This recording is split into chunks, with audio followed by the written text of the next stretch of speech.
మురళీ నాయక్ చిన్నవాడైన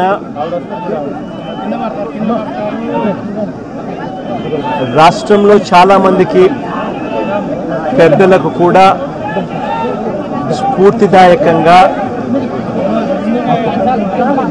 ఒక పెద్ద వ్యక్తిగా ఎదిగాడు తన చావుతో. భారతదేశం కోసం తాను పోరాడుతూ తన చావు వల్ల అనేక మంది మిగిలిన అన్నదమ్ములు అక్కచెల్లెమ్మలకు రక్షణిస్తూ తన ప్రాణాలు కోల్పోయాడు. అలాంటి మురళిని తేడమైతే వెనక్కి తాలేము,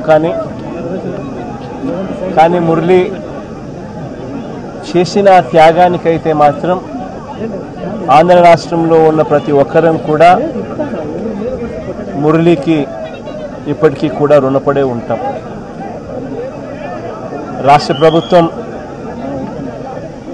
మొట్టమొదటిసారిగా ఏ జవాన్ చనిపోయినా కూడా ఆ జవాన్లకు ఇటువంటి ఘటనలో ఏదైనా కానీ ప్రాణాలు కోల్పోతే, దేశం కోసం పోరాటం చేస్తూ ప్రాణాలు కోల్పోతే 50 లక్షల రూపాయలు ఇచ్చే సాంప్రదాయం మొదలుపెట్టింది వైఎస్ఆర్సీపీ ప్రభుత్వ హయాంలో మొదలుపెట్టినందుకు చాలా సంతోషపడతా ఉన్నాం. ఆ సాంప్రదాయాన్ని కొనసాగిస్తూ ఇప్పటి ప్రభుత్వం కూడా 50 లక్షల రూపాయలు మురళి కుటుంబానికి ఇవ్వడానికి ముందుకు వచ్చినందుకు ఈ ప్రభుత్వానికి కూడా కృతజ్ఞతలే. పార్టీ తరపు నుంచి అన్ని రకాలుగా మురళికి అండగా తోడుగా ఉంటాం. పార్టీ తరపు నుంచి ఒక 25 లక్షల రూపాయలు వైఎస్ఆర్ కాంగ్రెస్ పార్టీ తరపు నుంచి అండగా ఉంటూ ఆ కుటుంబానికి తోడుగా ఉండే కార్యక్రమం చేస్తాం. మనిషిని తాలేకపోయినా కూడా తాను చేసిన త్యాగానికి అందరం కూడా అండగా తోడుగా ఉండే కార్యక్రమం అయితే ఖచ్చితంగా జరుగుతుంది. ఇలా కుటుంబానికి మంచి జరగాలని, చనిపోయిన మురళికి తన ఆత్మకు శాంతి కలగాలని దేవుణ్ణి మనసారా కూడా కోరుకుంటాము.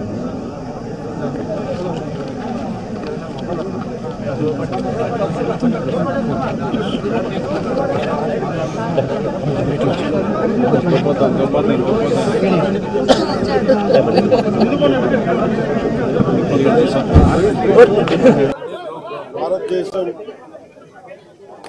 పాకిస్తాన్కి అండగా ఉన్న ఈ టెర్రరిస్ట్ క్యాంపుల మీద దాడులు చేయడం, స్ట్రైక్స్ చేయడం జరిగింది. వారి ఉగ్రవాద శిబిరాలని ధ్వంసం చేయడం జరిగింది. దానికి కంటిన్యూటీగా యాక్షన్ పాకిస్తాన్ కూడా మనకి కాల్పులు జరపడం, వీటి సరిహద్దుల్లో ముఖ్యంగా 5 రాష్ట్రాల్లో చాలా తీవ్ర చాలా ఉద్విగ్నతతో కూడిన పరిస్థితులు ఏర్పడ్డాయి. ఆ క్రమంలో మన ఆంధ్రప్రదేశ్కి సంబంధించిన మురళీ నాయక్ కూడా అగ్నివీర్గా గత 2 సంవత్సరాలు 22లో వెళ్ళిన వ్యక్తి.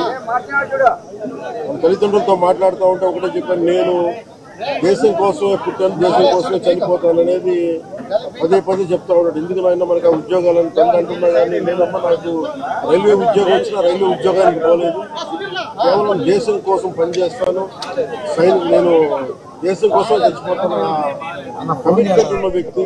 కానీ దురదృష్టవశాత్తు చాలా చిన్న వయసులో 23 ఏళ్ల వయసులో తన ప్రాణాలని కోల్పోవాల్సి వచ్చింది. పదే మొన్న కూడా ఏం చెప్పారంటే, నిజంగా ఉగ్రవాదుల తోటాలు కానీ సరిహద్దుల యుద్ధాలు కనుక జరిగితే దాని పర్యావసనం, దాని ప్రాణాలు మొత్తం సమస్త భారతంలో కనిపిస్తూనే ఉంటాయి, దాన్ని ఎక్కువ అవుతూనే ఉంటాయి. దానికి ఒక బలమైన ఉదాహరణ మురళీ నాయక్ గారి మరణం. చాలా బాధ కలిగించింది. 23 ఏళ్ళ చిన్న వయసు. మన ఎవరు భారతదేశంలో ఎవరు యుద్ధం కావాలని కోరుకోలేదు. ఎప్పుడు మన పరాయి దేశాల మీద యుద్ధం చేయలేదు.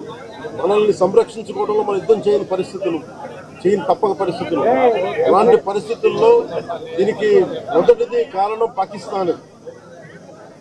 పాకిస్తాన్ జనరల్, ఆర్మీ జనరల్ కూర్చోబెట్టి రెచ్చగొట్టి ఒక వారం ముందు, ఏప్రిల్ 22 ఒక వారం ముందు రెచ్చగొట్టి ఉగ్రవాదుల్ని ప్రేరేపించి అమాయకులైన మనుషులను చంపించేసి దానికి పర్యవసానమే ఇక్కడ 47లో వాళ్ళు విడిపోయారు, వాళ్ళకి దాహం తీరల. 4 యుద్ధాలు చేశారు ఇప్పుడు దాకా, దాహం తీరల. ఇప్పటికి అమాయకులను పట్టం పెట్టుకుంటా ఉన్నారు.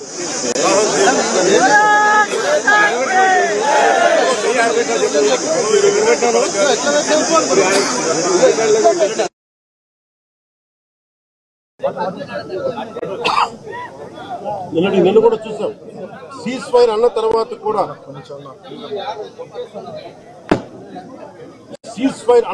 కూడా సీజ్ ఫైర్ ని వైలేట్ చేసిన ప్రభుత్వం. అక్కడ నిజంగా చెప్పాలంటే ఒక బనానా రిపబ్లిక్. దానికి ఎవరు మాస్టర్స్ తెలియదు పాకిస్తాన్. వాళ్ళు చేసే అరాచకాలు, వాళ్ళు చేసే మనకి స్పాన్సర్డ్ టెర్రరిజం ఇండియాకు ఒక ఇబ్బందిగా తయారైంది. ఇది మన బాంబే, ముంబై దాడులు కావచ్చు, కశ్మీర్ లో ఎథనిక్ క్లెన్సింగ్ కావచ్చు, ఇది ఒక రిపీటెడ్ కోయంబత్తూర్ దాడులు కావచ్చు, పేలుళ్లు కావచ్చు, జామా మస్జిద్ పేలుళ్లు కావచ్చు, లేదా గతంలో జరిగిన మనకి గోకుల్ చాట్ పేలుళ్లు కావచ్చు,